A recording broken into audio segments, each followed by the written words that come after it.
850 গ্রামের মাছটা ছিল বন্ধুরা। তো আমি সেই মাছটাকে বড় বড় মানে 6-7 পিস মতো করেছি সব দিয়ে, কারণ ডিম হয়ে মাছটা পাতলা হয়ে গেছিলো। ঝটপট রান্না করলাম আমার ছেলে মেয়ে খাওয়ার জন্য, মানে আমার ছেলে বিশেষ করে মাছ খাওয়ার জন্য খুব তাড়াহুড়া করছিল। দীঘা থেকে ইলিশ এনেছো, আগে আমাকে রান্না করে দাও, আমি খাবো। তারপরে আমি রান্নাটা শুরু করে দেই।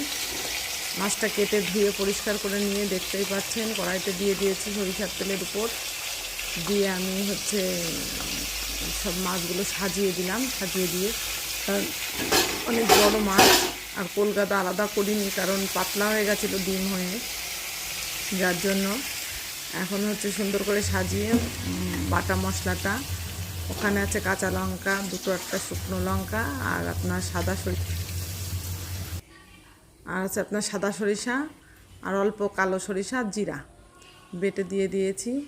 এত সুন্দর টেস্ট হয়েছিল সাজিয়ে দিয়ে। যতটুকু পরিমাণে আমি ঝোল রাখবো, মানে রান্নাটা হবে, তার জন্য আমি সুন্দর করে মাছগুলো দিয়ে মশলা দিয়ে গুছিয়ে দিয়েছি।